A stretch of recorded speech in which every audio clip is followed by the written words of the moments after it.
बिस्मिल्लाहिर्रहमानिर्रहीम। अस्सलाम वालेकुम तमाम ग्रुप मेंबर्स को मेरी तरफ़ से सलाम। जैसा कि आपको बताया था कि आज से हम अपनी बाकायदा तौर पर तैयारी शुरू कर देंगे, ठीक है। तो अभी हम सिर्फ मुतालिया पाकिस्तान की तरफ जा रहे हैं। जैसे मैंने आपको कहा था कि 5 या 6 दिन हमने ओवरऑल देने हैं, वो मैंने आपको स्केच भी सेंड कर दिया था उसका। तो आज से इंशाल्लाह हम आफ्टर पार्टीशन हिस्ट्री को डिस्कस करेंगे, ठीक है। तो ये सारी मैं आपको कवर कराऊंगा और उसके बाद इंडो पाक हिस्ट्री भी आपको मैं सारी कवर करवा दूंगा, मतलब बिफ़ोर पार्टीशन भी, ठीक है। तो जो चीज़ हम पढ़ेंगे वो आप लोगों ने बड़े अच्छे से तैयार करनी है। ये वो सवालात हैं जो आपके एएसएफ के पास्ट पेपर्स में आपसे पूछे गए हैं। तो जो भी मैं आपको यहाँ पे लिखवाऊँगा वो आपने ये नहीं समझना कि ये सिर्फ ऐसे लिखवाया जा रहा है। ये सारे सवालात आपके पास्ट पेपर्स में आ चुके हैं। इनके नोट्स बनाते जाएं, नोट्स बनाते जाएंगे तो फिर आपका काम होगा, वरना आप नहीं कवर कर पाएंगे, ठीक है। तो आज का हम अपना लेक्चर शुरू करते हैं। तो पहला हमारा लेक्चर जो है पाकिस्तान अफेयर के बारे में जनरल हम पढ़ेंगे। आज हमने चीफ मिनिस्टर्स, गवर्नर जनरल और सीआईसी जो हमारे कमांडर इन चीफ होते हैं उनके बारे में डिस्कस करना है। तो इसके लिए अगर हम बात करें तो जैसे मैंने यहाँ पे लिखा हुआ है, आप देखें, पाकिस्तान वर्किंग आफ्टर पार्टीशन, कौन से एक्ट के थ्रू पाकिस्तान काम करता रहा पार्टीशन के बाद? 1935 एक्ट के थ्रू, ठीक है। तो 1935 एक्ट के थ्रू पाकिस्तान जो है वो काम करता रहा है। ये आपका एक अहम एमसीक्यूज़ है और ये एएसएफ में बहुत दफ़ा आ चुका है।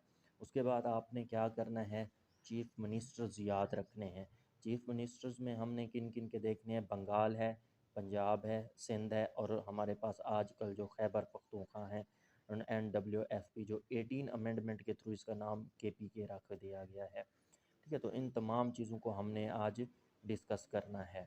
तो बंगाल का अगर हम देखें कि बिफ़ोर पार्टीशन से पहले चीफ मिनिस्टर कौन था, तो हमारे पास हुसैन शहीद, ठीक है, कौन थे हमारे पास?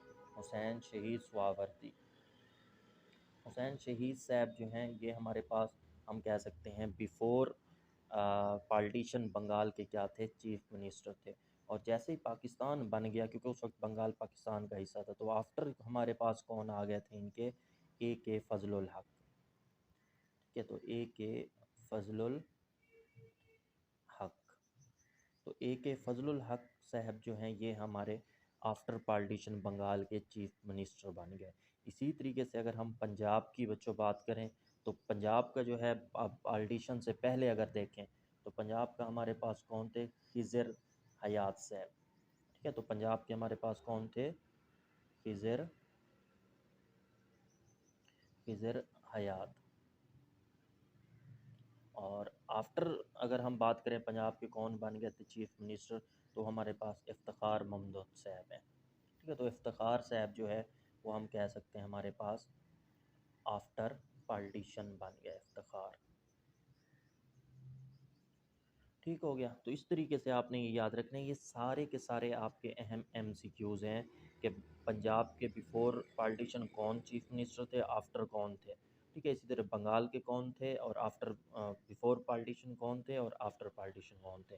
सेम इसी तरीके से अगर हम बात करें सिंध की, तो पार्टीशन से पहले, मतलब पाकिस्तान बनने से पहले, सिंध के जो चीफ मिनिस्टर थे वो हमारे पास कौन थे?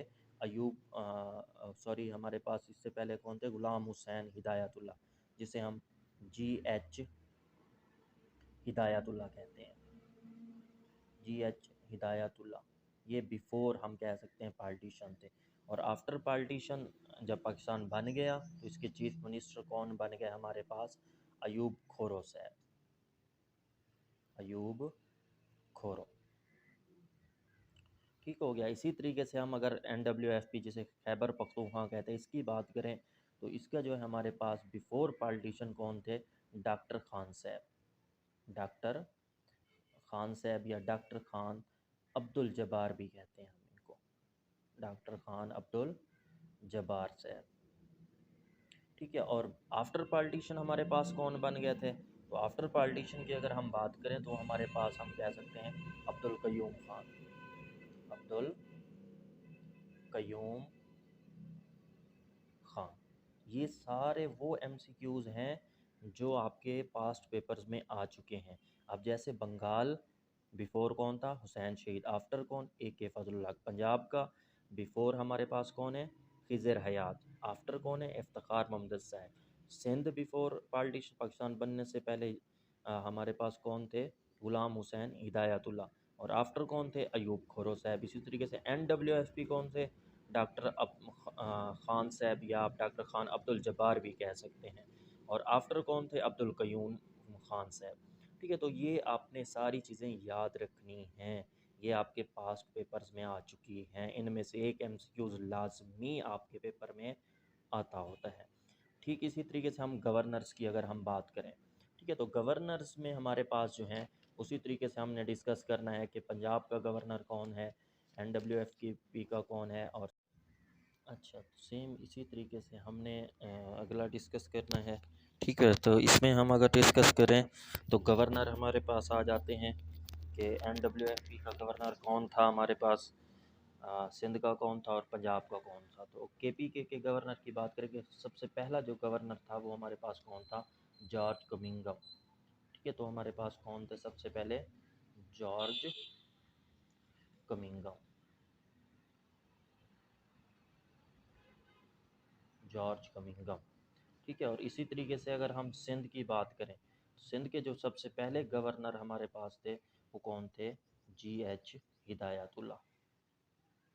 ठीक है, तो GH हिदायतुल्लाह जो पहले हमारे पास चीफ मिनिस्टर भी रहे हैं। तो हिदायतुल्लाह साहब जो हैं इनको बाद में क्या बना दिया गया? गवर्नर सिंध का बना दिया। और पंजाब की बात करें तो पंजाब के हमारे पास कौन थे? सबसे पहले जो हमारे पास थे वो थे हमारे पास फ्रेंसिक मोदी साहब। ठीक है, फ्रेंसिक मोदी। ये पंजाब का आपने लाजमी याद रखना है कि कौन थे सबसे पहले गवर्नर? फ्रेंसिक मोदी साहब। और दूसरे जो थे हमारे पास वो कौन थे? सरदार अब्दुल रब निश्तर। ठीक है, अब्दुल रब निश्तर साहब। तो अब्दुल रब निश्तर साहब जो हैं ये हमारे पास दूसरे आप कह सकते हैं पंजाब के गवर्नर थे। और तीसरे हमारे पास कौन थे? तीसरा भी अगर हम बात करें तो आई चंद्रीगढ़। आई चंद्रीगढ़ साहब। ठीक है, तो आई चंद्रीगढ़ साहब जो हैं ये हमारे पास तीसरे पंजाब के गवर्नर थे। ये सवाल बहुत दफ़ा आ चुके हैं। तो KPK NWFP जिसे कहते हैं जॉर्ज कमिंगम, सिंध के GH हिदायतुल्लाह, पंजाब के फ्रेंसिक मोदी साहब, दूसरे नंबर पर पंजाब के AR निश्तर साहब जिन्हें हम सरदार अब्दुल रब निश्तर कहते हैं, और तीसरे आई चंद्रीगढ़ हमारे पास थे। ठीक हो गया, तो ये हमारे पास गवर्नर हो गए। इसी तरीके से अगर हम नेक्स्ट इन में बात करें तो नेक्स्ट हमने क्या पढ़ना है? CIC, commander in chief. ये कमांडर इन चीफ कौन कौन से थे? तो आर्मी की अगर हम बात करें बच्चों तो आर्मी के जो हमारे पास थे वो कौन थे? फ्रैंक मैसर्वी साहब। फ्रैंक मैसर्वी।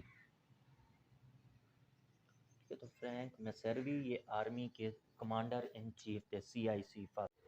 ठीक है, तो इसी तरीके से अगर हम बात करें तो आर्मी के CIC पहले हमारे पास कौन थे? फ्रैंक मैसर्वी साहब। और नेवी की अगर हम बात करें तो नेवी के जो हैं वो हमारे पास कौन थे? जेमा जेफर्ड साहब। ठीक है, तो जेमा जेफर्ड। तो ये आपने लाजमी याद रखने हैं। और उसके बाद एयरफोर्स के कौन थे CIC? ये तो आपको पक्का पता होना चाहिए क्योंकि आपके पेपर में ये सवाल आएगा एयरफोर्स वाला। ठीक है, तो एयरफोर्स के एलन प्रेस है। तो एलन प्रेस साहब जो ये फर्स्ट आप कह सकते हैं हमारे पास CIC थे जो नॉन मुस्लिम थे, और थे भी पहले। तो आर्मी के CIC कमांडर इन चीफ कहा जाता है फ्रैंक मैसर्वी, नेवी के जेमा जेफर्ड, और एयरफोर्स के कौन थे हमारे पास? एलन पेरेस है। ठीक है, और इसी तरीके से अगर हम मुस्लिम्स की बात करें कि आर्मी में सबसे पहले मुस्लिम CIC कौन थे, नेवी में कौन थे और एयरफोर्स में कौन थे? तो आर्मी में अगर हम बात करें तो हमारे पास अयूब खान साहब थे आर्मी में। ठीक है, तो अयूब खान जो हैं इनका नाम तो आपने ज़रूर सुना होगा। ये आर्मी के CIC फर्स्ट थे। और नेवी के हमारे पास मुस्लिम्स में अगर हम बात करें तो वो कौन थे हमारे पास? नेवी के अंदर असगर खान। ठीक है, तो नेवी के हमारे पास असगर खान साहब थे। सॉरी, बल्कि असगर खान साहब नेवी में नहीं होंगे, वो हमारे पास कहाँ पे थे, असगर खान साहब एयरफोर्स के अंदर। ठीक है, तो असगर खान साहब जो हैं ये हमारे पास एयरफोर्स में। और नेवी में हमारे पास कौन थे, तो नेवी में अगर हम देखें तो हाजी मोहम्मद सदीक साहब, हाजी मोहम्मद सदीक। ठीक है, तो हाजी मोहम्मद सदीक साहब, तो ये हमारे पास मुस्लिम CIC आ जाते हैं। आर्मी में अयूब खान, नेवी में हमारे पास हाजी मोहम्मद सदीक साहब और एयरफोर्स में असगर खान साहब। फिर ये जो CIC है जिसे हम चीफ़ आप अपना कहते हैं, कमांडर इन चीफ़ कहते हैं, ये जो हमारे पास है 1972 में इसको चेंज कर दिया गया और आर्मी का जो CIC होता है उसको नाम दे दिया गया चीफ़ ऑफ आर्मी स्टाफ, और नेवी का एडमिरल बना दिया गया और एयरफोर्स का क्या बना दिया गया, एयर मार्शल। तो अगर हम चीफ़ ऑफ आर्मी स्टाफ की पहले बात करें तो सबसे पहला जो हमारे पास चीफ़ ऑफ आर्मी स्टाफ थे वो कौन थे, हमारे पास जनरल तिक्का खान साहब। ठीक है, तो जनरल तिक्का खान साहब जो हैं ये हमारे पास आर्मी के क्या थे, चीफ़ ऑफ आर्मी स्टाफ सबसे पहले। CIC भी पूछा जाता है, चीफ़ ऑफ आर्मी स्टाफ भी। और इसी तरीके से एडमिरल कौन थे हमारे पास नेवी के अंदर, तो नेवी में अगर हम देखें तो H अहमद, जिसे हम हसन हफीज़ अहमद कहते हैं, H अहमद। ठीक है, हसन हफीज़ अहमद साहब। और अगर हम एयर स्टाफ की बात करें या एयर मार्शल, जो कि आपके लिए बहुत ही ज़्यादा अहम है, सबसे पहले कौन थे हमारे पास, ज़फ़र अहमद चौधरी, ज़फ़र अहमद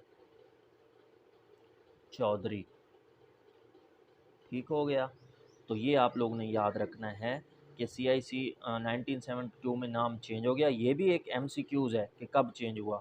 और इसी तरीके से चीफ़ ऑफ आर्मी स्टाफ पहले जनरल तिक्का खान, एडमिरल कौन थे, H अहमद, हसन हफीज़ अहमद और एयर मार्शल ज़फ़र अहमद चौधरी साहब। ये सारे आपके MCQs हैं जो पास्ट पेपर्स में आ चुके हैं। ठीक है, उसके बाद हमने आज का जो लास्ट टॉपिक डिस्कस करना है वो है गवर्नर जनरल। तो गवर्नर जनरल में अगर देखें तो पहला हमारे पास जो गवर्नर जनरल साहब हैं वो हमारे पास कौन से हैं, मिस्टर मोहम्मद अली जिन्ना, जिन्हें हम कैद आज़म मोहम्मद अली जिन्ना कहते हैं। और दूसरे नंबर पे हमारे पास कौन से थे, ख्वाजा निज़ामुद्दीन साहब। और तीसरे ग़ुलाम मोहम्मद खान साहब। और चौथे हमारे पास कौन से हैं, सिकंदर मिर्ज़ा। तो गवर्नर जनरल, ये सवाल पूछा जाता है कि पहले गवर्नर जनरल पाकिस्तान के कौन है, तो वो मोहम्मद अली जिन्ना साहब हैं। और ये पूछा जाता है कि आखिरी गवर्नर जनरल कौन थे, तो वो सिकंदर मिर्ज़ा थे। और ये जो सिकंदर मिर्ज़ा हैं ये हमारे पास अगर देखा जाए तो फर्स्ट प्रेसिडेंट भी हैं, जो मैं आपको अगले लेक्चर में समझाऊंगा। तो पाकिस्तान के पहले सदर कौन है, सिकंदर मिर्ज़ा। और आखिरी गवर्नर जनरल भी कौन है, सिकंदर मिर्ज़ा साहब। और पहले गवर्नर जनरल कौन है, मोहम्मद अली जिन्ना, कैद आज़म मोहम्मद अली जिन्ना साहब। और सेकंड नंबर पे ख्वाजा निज़ामुद्दीन और तीसरे नंबर पे ग़ुलाम मोहम्मद खान साहब जो हैं ये हमारे पास गवर्नर जनरल आ जाते हैं।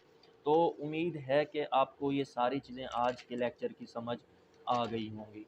ठीक है, तो ये आप लोगों ने सारी चीज़ें जो हैं याद रखनी है। इसके अलावा गवर्नर जनरल जो मैंने आपको बताया, इसमें एक चीज़ और भी आपने ऐड करनी है कि सबसे लॉन्ग टर्म या लॉन्ग टेन्योर किसका था, ग़ुलाम मोहम्मद साहब का था, जो तकरीबन 3 साल 294 दिन इन्होंने गवर्नर जनरल के ओहदे पर फैज़ रहे। ठीक है, तो ये भी आपने याद रखना है। तो आज के लेक्चर में अगर किसी को कोई प्रॉब्लम है तो वो डिस्कस कर सकता है। ठीक है, तो ये आपने नोट्स बना लेने हैं डेली बेसिस पे। आज मैंने थोड़ा सा लेक्चर दिया है, कल से हमने लेक्चर्स बढ़ा देने हैं। और उसके बाद डेली बेसिस पे आपको 50 या 100 MCQs भी भेजी जाएंगी इसी सब्जेक्ट से रिलेटेड, जो आपने रोज़ाना याद करनी होगी। और अगले दिन 8 से 9 बजे आपका टेस्ट हुआ करेगा। तो PDF फाइल भी मैं शेयर कर दिया करूँगा। और इसके अलावा आप इस नंबर पर रब्ता कर सकते हैं, जो भी दोस्त ASF प्रिपरेशन में तैयारी करना चाहते हैं, प्रिपेयर करना चाहते हैं ASF टेस्ट, वो इस नंबर पर रब्ता कर सकते हैं। ठीक है बेटा, थैंक यू, अल्लाह हाफिज़, अस्सलाम वालेकुम।